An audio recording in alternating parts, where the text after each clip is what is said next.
আসসালামু আলাইকুম ওয়া রাহমাতুল্লাহ। সুপ্রিয় দর্শক, সবাইকে স্বাগত জানাচ্ছি সাদি হাঁসের খামারে। আমি মোহাম্মদ মনির হোসেন রাফি। আপনারা যারা নতুন খামারি কিংবা খামার করতে ইচ্ছুক, হাঁসের খামার নিয়ে চিন্তা ভাবনা করতেছেন, তাদের জন্য আজকে ভিডিও। সম্পূর্ণ ভিডিওটি দেখার অনুরোধ রইল। প্রিয় নতুন খামারিরা, আপনারা যারা হাঁসের খামার করতে যাচ্ছেন নতুন অবস্থায়, তাদের জন্য একটা হাঁস দেখাতে পারি, যেটা হচ্ছে গিয়ে আপনার 6 মাস প্লাস একটা হাঁস আছে, যেটা আপনারা স্ক্রিনে দেখতে পাচ্ছেন। হাঁসটাকে আপনারা যারা নতুন খামারি, অনেকেই একবারে হাঁস সম্বন্ধে একবারই কম বুঝেন, ভ্যাকসিন সম্বন্ধে ঝামেলা করতে চান না, ভ্যাকসিন প্রক্রিয়াটা একবার সব কিছু কমপ্লিট। রানিং ডিমের হাঁস আপনার 60%-এর উপরে ডিম ইনশাল্লাহ চলতেছে। আপনারা যারা এই জাতীয় হাঁস খুঁজতেছেন, তারা এই হাঁসটা দেখতে পারেন। নতুন অবস্থায় খামারটা শুরু করার ক্ষেত্রে আপনাদের ছোটো ছোটো ভুলগুলো কিন্তু বড় একটা কারণ হয়ে দাঁড়ায়। যেমন ভ্যাকসিনের ক্ষেত্রে, খাবার দাবারের ক্ষেত্রে, বোর্ডিংয়ের ক্ষেত্রে, প্রত্যেকটা বিষয়ে কিন্তু আপনার ছোটো ছোটো ভুলগুলো আপনাকে অনেক বড় একটা ক্ষতির মুখে ফেলে দিবে। আপনারা যারা নতুন অবস্থায় একটা সরাসরি ডিমের রানিং ডিমের একটা হাঁস করছেন, তারা এই হাঁসটা দেখতে পারেন। ইনশাআল্লাহ আশা করি এটা আপনাদের খুব পছন্দ হবে হাঁসটা। তাছাড়া যারা আপনারা নতুন খামারি হাঁস নিয়ে কাজ করতে চান, আমরা সবসময় চেষ্টা করি যেন আপনাদেরকে একটা ভালো হাঁস দিতে পারি।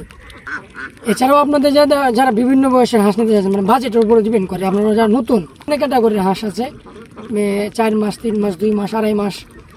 আমি আপনাদেরকে বলবো, একবার নতুন অবস্থায় ডিমের মুখোমুখি নিতে পারেন, কিংবা রানিং ডিমেরটাও নিতে পারেন। ডিমের মুখোমুখি আপনার 4 মাসের বাজারটা ওটাও নিতে পারেন। তারপরে যদি টাকার বাজারটা একটু কম থাকে, তা আপনার 3 মাসেরটাও নিতে পারেন, 2.5 মাসেরটাও নিতে পারেন। হাঁস পালনের ক্ষেত্রে আপনাকে যেটা করতে হবে, নিজে যদি আপনাকে হাঁসটার প্রতি শ্রম দিতে পারেন, হাঁসের সাথে থাকতে পারেন, নিজের থেকে সঠিকভাবে গাইড করতে পারেন, ইনশাআল্লাহ আপনার খামারে লস হওয়ার সম্ভাবনা কম। এছাড়া আপনি যদি নিজে না দেখে কাজটা নিজে তদারকি না করেন, তাহলে দেখা গেছে আপনার ছোটো ছোটো ভুলগুলো অনেক বড় বড় সমস্যা তৈরি করে। যেমন আপনার পরিবেশ, খাবার দাবার, তারপরে সকালবেলা উঠানো নামানো, প্রত্যেকটি জিনিস যদি সুন্দরভাবে গাইড না করেন, মুখ দিয়ে করেন, তাহলে কিন্তু আপনার সমস্যা হতে পারে। যেমন খাবারের ক্ষেত্রে আপনার যদি খাবারটা কম হয়ে যায়, তখন হাঁসটার ডিমটা কমে আসবে। এই বিষয়গুলো আপনার খেয়াল রাখতে হবে। আপনি যদি জিনিসটা খেয়াল রাখেন, তাহলে আপনার খাবারটা বুঝতে হবে যে আপনার খাবারটা কীভাবে দিতে হবে। খাবারটা আবার আপনি রুটিনটা চেঞ্জ করবেন, ফিটটা বাড়িয়ে দিবেন, যথেষ্ট পরিমাণে খাবার দিবেন, যাতে ডিমটা পুরোপুরি আসে। আপনার খাবার না দিলে কিন্তু ডিমটা আসবে না। এই জাতীয় ভুলগুলো করা যাবে না। হাঁসের কিছু রোগ, যেগুলো আপনি হাঁসের খামারে না আসলে কিন্তু দেখতে পারবেন না।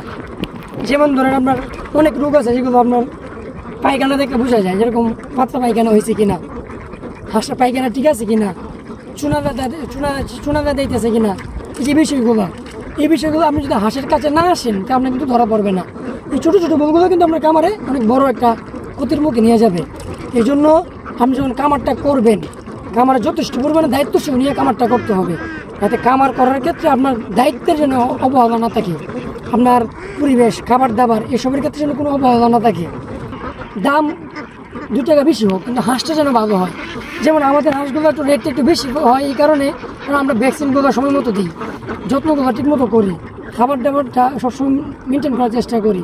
এই জন্য হাঁসের রেটটা একটু হালকা বেশি পড়ে। হাঁস পালি না, আমরা মানুষকে নিয়ে খামার করতে চাই, খামারিদের নিয়ে কাজ করি। এই জন্য আমরা হাঁস পালি, যেভাবে খামারটা সুন্দরভাবে স্টেপ বাই স্টেপ প্রত্যেকটা ধাপ ভোগ করে আমরা হাঁসটা পাবো। আমরা চেষ্টা করি যেন গ্রাহককে সুন্দর একটা হাঁস দেওয়ার জন্য, সেই লক্ষ্যে আমরা কাজ করি। এই জন্য আপনারা যারা নতুন খামারি, আমরা চেষ্টা করি আপনাদেরকে একটা ভালো এবং সঠিক মানের হাঁস দেওয়ার জন্য। যারা ভালো সঠিক মানের হাঁস করছেন, ইনশাআল্লাহ সাথে হাঁসের সঙ্গে যোগাযোগ করতে পারেন। এছাড়াও যে কোনো পরামর্শ, যে কোনো ধরনের, যে কোনো বয়সের হাঁস লাগে, আমাদের সাধ্য অনুযায়ী আপনাদের প্রয়োজন মোতাবেক হাঁস দেওয়ার চেষ্টা করি। যে কোনো প্রয়োজনে হাঁসের সম্পর্কে তথ্য যে কোনো কারণে আপনারা স্ক্রিনে দেওয়া নাম্বার অথবা কমেন্টে যোগাযোগ করতে পারেন। আজকে ভিডিও হিসেবে সম্পর্ক এই পর্যন্ত। সকালে ভালো থাকবেন, সুস্থ থাকবেন। আসসালামু আলাইকুম ওয়া রাহমাতুল্লাহ।